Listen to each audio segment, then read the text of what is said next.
थोडस असते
तुम्ही आज सकाळी 10 वाजता युती संदर्भात घोषणा करणार आहात, अखेर काय ठरलं आहे आणि युतीबाबतची तुमची भूमिका काय आहे?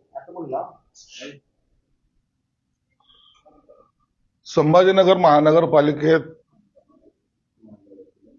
शिवसेना भाजपची युती व्हावी असा प्रयत्न मुख्यमंत्री साहेबांनी केला, उपमुख्यमंत्री साहेबांनी केला. आम्ही स्थानिक पातळीवर त्यासाठी वारंवार त्यांच्याशी बैठका घेण्याचा प्रयत्न केला. स्थानिक भाजप कार्यकर्ते पहिल्यापासूनच एक वेगळ्या भूमिकेत मला पाहायला मिळाले होते. शंका त्याच वेळेला आली होती, परंतु नेत्यांचा आग्रह आहे, नेत्यांनी सांगितलेलं आहे आपल्याला युतीत लढायचंय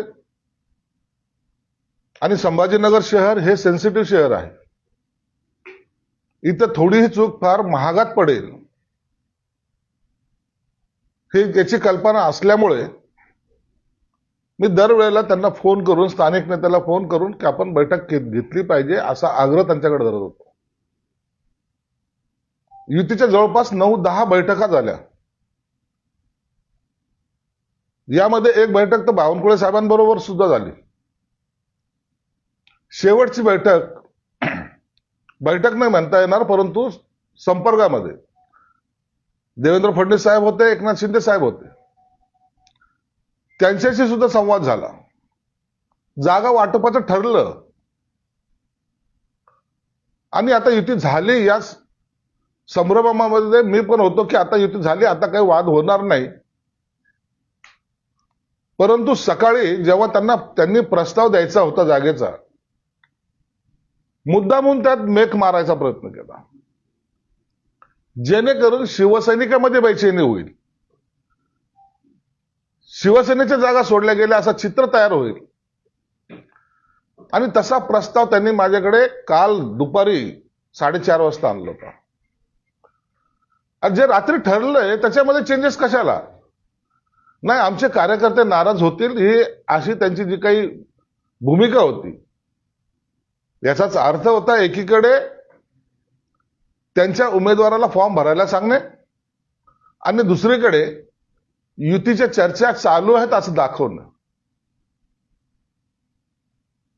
कालचा प्रस्ताव तर त्या हो चुकी झाल्यात असं सांगून सुद्धा आतापर्यंत या घडीला, या क्षणाला सुद्धा त्यांनी कोणताही प्रस्ताव त्या चुकीच्या दुरुस्त्या केल्या नाहीत आणि नवीन जो प्रस्ताव तो दिलाही नाही. म्हणून आम्ही जे काही आग्रही होतो त्या भूमिकेला त्यांनी तडा दिलाय. स्वतःची ताकद आमची वाढली, आम्ही काही करू शकतो हा जो त्यांच्या मनामध्ये जो काही म्हणजे अहंकार आहे, त्या अहंकाराचा अंत आज शिवसेना भाजपची युती तोडण्यामध्ये झालेली आहे. आम्हाला वाईट वाटतं या गोष्टीचं. युती असावी असा आमचा आग्रह होता, पण तरी काही लोकांनी, स्थानिक नेत्यांनी त्यांच्या आग्रहास्तव, त्यांच्या असलेल्या इतर काय बाबी असतील मला माहित नाहीत, परंतु जाणून बुजून हेतू पुरस्कार आपल्याला युती तोडायची असा त्यांच्या मनामधला असलेला डाव साधत त्यांनी अखेरला आमच्या बरोबर युती तोडलेली आहे. प्रस्ताव तुम्हाला सुधारित आलेलाच नाही, त्यामुळे आता विषयच नाही. बोलचाल बंद आहे ना सगळं. बोलचाल सगळं बंद आहे. कालपासून त्यांचं काय ना फोन आहे, ना ते आलेत, ना ते बोलतात, ना त्यांच्याकडून कोणताही थांबा वाटपा असाही कुठलाही संदेश नाही. आणि त्यांनी त्यांच्या कार्यकर्त्याला जाहीरपणे सांगितले की तुम्ही तुमचे फॉर्म भरा. मग आता आमच्याही कार्यकर्त्याला तर आम्ही सुद्धा फॉर्म भरायला सांगितलेत. आता ते फॉर्म भरतील. लवकरच आम्ही त्यांना एबी फॉर्म सुद्धा वितरित करू. परंतु झालं ते चुकीचं आणि भाजपच्या हट्टापायी झालं एवढं मात्र निश्चित आहे. नाही, कुठल्या मुद्द्यावर हे सगळं बिनसलं का केवळ अहंकार? त्यांचा अहंकार, दुसरं काहीच नाही. जेव्हा मुख्यमंत्र्यांनी सांगितल्यानंतर ज्या जागा वाटप झाल्या होत्या त्या जागेवर सुद्धा सकाळी त्यांनी तिढा निर्माण करणं याचा अर्थ असा होतो की त्यांना जाणून बुजून युतीमध्ये कुठंतरी ती तुटलीच कशी पाहिजे या पद्धतीने त्याने केलेलं आहे. तुम्हाला खेळवण्याचा प्रयत्न केला पूर्ण. निश्चित खेळवलं गेलंय. निश्चित या स्थानिक नेत्यांनी खेळवायचा प्रयत्न केलाय. अंधारात ठेवून आपण आपला हेतू साध्य करायचा, आपल्या मुलाखती चालू ठेवायच्या, आपल्या उमेदवाराला सांगून ठेवायचं आणि आम्हाला गाफील ठेवून मग ऐन वेळेला आमची धावपळ होईल या पद्धतीचा प्रयत्न त्याने निश्चित केलेला आहे. पण तुमची तयारी तशी केली होती का नाहीच केली होती? तुम्ही त्यांच्याच विश्वासावर भरोशावर बसले होते? हे बघा, आम्ही थोडा विश्वास ठेवणारे लोक आहोत. एखाद्याला शब्द दिला ना ते पाळणारे लोक आहोत. आणि हे सगळं तुम्हाला माहिती आहे. एकनाथ शिंदे साहेब जेव्हा बोलतात तर त्या टायमाला त्या शब्दाला एक किंमत असते आणि त्याच पद्धतीचा आम्ही इथं बर्ताव केला. आम्ही त्या पद्धतीने वागत गेलो. आता मुळामध्ये जेवढ्या फॉर्म भरायचे त्यामध्ये सुद्धा काही ठिकाणी आम्हाला ती अडचण येण्याची शक्यता नाकारता येते. तुम्ही म्हणताय की आम्ही विश्वास ठेवणार आहे, पण भाजप विश्वास ठेवण्याचा नाहीये. आता त्यांनी काय विश्वासघात केला म्हणा की त्यांची पॉलिसी अशी होती हे मला सांगता येणार नाही. परंतु त्यांच्याकडूनच युती तुटली गेली हे एवढं मात्र निश्चित आहे. असं आहे की तुम्ही कुणी युती तोडली? भाजपच्या कोणत्या नेत्यांनी तोडली का सगळ्यांनीच तोडली? कोण हे जबाबदार? सगळे जॉईंट असतात. हो, कोण जबाबदार? कोणी काय बोलायचं, कोणी काय बोलायचं हे सगळं ठरवतात हे. आणि ते मग एकाने एका वेळेला बोलायचं, दुसऱ्याने दुसऱ्या वेळेला बोलायचं, तिसऱ्याने तिसऱ्या वेळेला बोलायचं, असं करून मग आम्ही सगळं एकत्र बसतो म्हणायचं. मग ते त्यांची बैठक कधी होत असते, परंतु त्या बैठकीमध्ये आणखीन ठरलं नाही असं शेवटला वाक्य फेकायचं. हे सगळं विचित्र होतं, अत्यंत विचित्र होतं. युतीचे विलन कोण आहेत तुमच्यामध्ये भाजपातले नेते? विलन काय, आता आम्ही इथलच्या स्थानिक नेत्यांच्याच दोषामुळं किंवा त्यांच्या अहमपणामुळं, त्यांच्या अहंकारामुळे ही ती तुटली एवढं निश्चित आहे. पण मुख्यमंत्र्यांसोबत जी बैठक झाली होती त्यात नेमकं काय ठरलं होतं आणि ते त्या इथल्या नेत्यांना मान्य का झालं नाही? आता मुख्यमंत्री साहेबांतर्फे एक दूत आले होता. त्याच्याकडे जवळपास परवा रात्रीच 3:45 वाजेपर्यंत या सगळ्या बैठकांमध्ये आमचं बोलणं चालू होतं. मुख्यमंत्री साहेबांनी जे काय 1-2 जागाचा हट्ट त्यांचा आमचा होता त्याच्यामध्ये समाधानकारक तोडगाही काढला होता. परंतु सकाळी पुन्हा फक्त तुम्हाला ती मुख्यमंत्री साहेबांनी दिलेला जो काही फॉर्म्युला होता त्याच्यावर फक्त तो कागदावर उतरून आमच्याकडे आणायचा होता. परंतु जाणून बुजून, मी मुद्दाम सांगतो, जाणून यांच्याकडं का हे असं केलं हे आताही कळायला मार्ग देईल. तुम्ही म्हणाले की महागात पडेल, एकत्र नाही आलं तर महागात पडेल असं बोलता. मी दरवेळेला सांगतोय, कसं महागात पडेल? दरवेळेला सांगतोय, युतीमध्ये लढा. आपल्यामध्ये असलेल्या जनतेचं जे काही भावना आहे ती समजून घ्या. त्यांना महायुतीला मतदान करायचंय, परंतु तुम्ही त्यांच्या मताचा अनादर करत असाल तर ते महागातच पडणार. मग आता कोण कुठे जायचं, कुणाला मतदान करायचं या संभ्रमामध्ये तुम्ही आता मतदाराला आणण्याचा प्रयत्न करतायत. परंतु मतदार जो आहे तो जागृत आहे, तो योग्य त्या ठिकाणीच मतदान करेल. आता विरोधाची भूमिका हा भाजप बजावणार आहे तुमच्यावर विरोधात, तर आता तुम्ही भाजपची कशी लढत लढणार आणि किती जागांवर लढणार? हे बघा, आता ही लढाई आहे. या लढाईमध्ये जसा प्रतिस्पर्धी वार करेल त्याला त्याच पद्धतीचं उत्तर दिलं जाईल. शक्यतो एकमेकावर चिखलफेक होऊ नये ही आमची भूमिका असेल. परंतु जर आमच्यावर कोणी चिखलफेक करायचा प्रयत्न केला तर त्याच पद्धतीने त्याला उत्तर सुद्धा दिले जाईल. किती जागा लढवणार?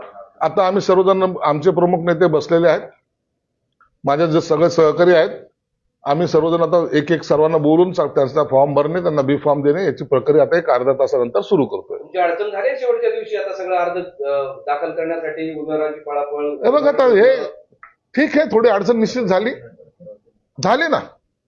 विश्वासाला तडा दिला गेला ना. आमच्या ज्या पद्धतीने आम्ही वागलो त्याला अशा पद्धतीने उत्तर मिळेल असं अपेक्षित सुद्धा नव्हतं. आता मैत्रीपूर्ण लढत की थेट लढत? थेटच लढत ना. आता मैत्रीपूर्ण कसले आले?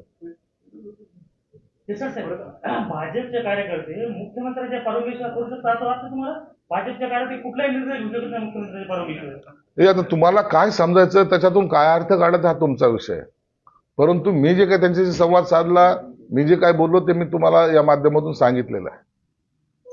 आता मी जे बोलतोय हे चॅनलच्या माध्यमातून बोलतोय, हे आता मुख्यमंत्री साहेब सुद्धा ऐकत असतील किंवा त्यांच्याकडे कोणतरी रिपोर्टही करेल. माझ्या बोलण्यामध्ये जर तथ्य नसेल तर कदाचित मला बोलतील ते. परंतु हे सर्व वस्तुस्थिती मी तुमच्या समोर मांडण्याचा प्रयत्न केलेला आहे. म्हणजे अतुल सावे आणि संजय केनेकर मुख्यमंत्र्यांचं ऐकत नाही. आता कोण त्याच्यातलं ऐकत नाही हे आता कसं सांगणार आपण? सगळेजण जर ठरून जर काही कार्यक्रम करत असतील तर त्याच्यासाठी आपण कुणाला दोषी ठरणार?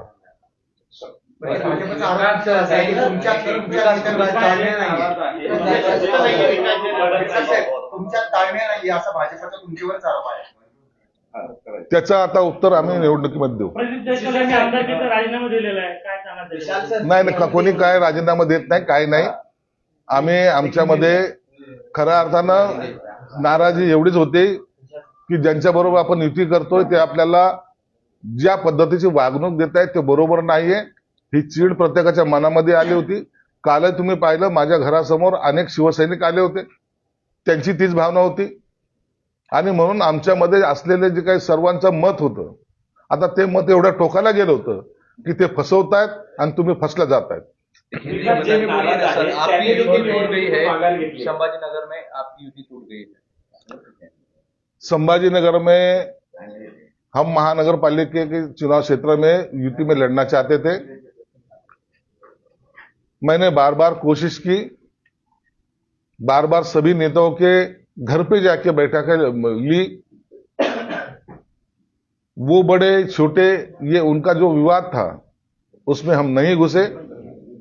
मिलके लड़ते हैं ये हमारी भूमिका थी. करीबन 10 बैठक होने के बावजूद भी वो निर्णय नहीं ले पाए. आखिर मुख्यमंत्री और उप मुख्यमंत्री ने इसमें निर्णय लिया था, लेकिन तो भी दूसरे दिन ही ये सब लोग पलट गए.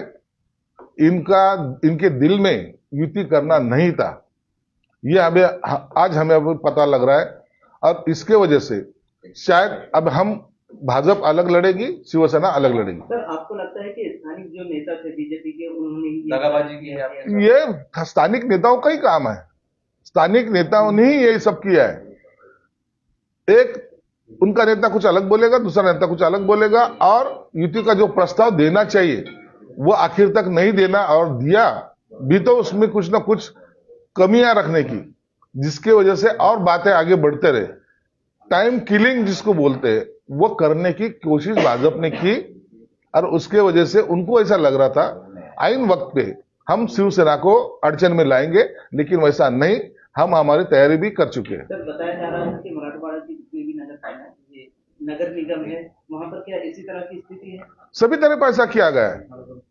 आप देखते होंगे कि हर जगह पे कुछ छोटे छोटे बातों की वजह से युति तोड़ी गई है, और मुझे लगता है कि अगर इसी तरीके से रहा तो इसका फटका जरूर उनको मिलेगा. राज्यात सगळीकडे असं आहे साप की फार्मोला राबवला आहे. तुमच्यावरती खापर फोडलं जात आहे असं भाजपाचं मत आहे, आमच्यावर खापर फोडलं जात आहे. तुमच्या अंतर्गत राजकारणामुळे तुम्ही युती तोडताय असा भाजपचा आरोप आहे. भाजपला आता मला बोलायला लावू नका. या स्थानिक नेत्याला सांगतो थोडा आवर घाला. तुम्ही काय केलंय आता आणखी मी स्पष्ट बोलणं योग्य नाही, म्हणून मी थोडा संयम राखतोय. कसे कुठं कट कारस्थान शिजले याची सुद्धा कल्पना आम्हाला आलेली आहे.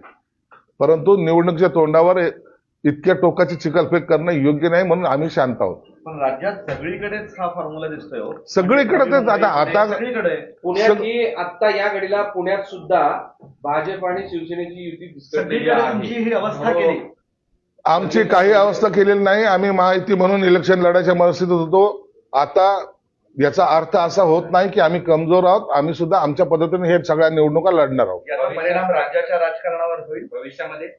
भविष्यामध्ये काय होईल त्याचं आता आजच्या घडीला सांगता येणार नाही, परंतु निवडणुका हे आम्ही ताकदीने लढू. नाही पण भविष्यामध्ये या जो आता तुम्हाला फसवलं गेलंय किंवा तुम्हाला अंधारात ठेवलं गेलंय सगळीकडेच महाराष्ट्रात, याचा परिणाम भविष्यात राज्याच्या राजकारणावर होऊ शकतो का? याचा काय परिणाम होईल काय नाही होईल याच्याबद्दलचं आता भाष्य करणे योग्य नाहीये. या सगळ्या बाबी वरिष्ठांच्या कानावर सुद्धा आहेत, त्यांच्या माहितीत आहेत. ते याच्यावर लक्ष ठेवून आहेत. काय निर्णय जरी घ्यायचं जर ठरलं तरी तो ते वरिष्ठ नेते मुख्यमंत्री उपमुख्यमंत्री घेतील. त्यावर आज भाष्य करणं उचित होणार नाही. अजितदादा सोबत असल्यामुळे तुमची गरज नाही का भाजपला आता? असं काही नाहीये. ते राजकारण वेगळं, महानगरपालिका राजकारण वेगळं. चला थँक्यू सर. एक वन करू का? घ्या ना. हॅलो. बरोबर आहे ना?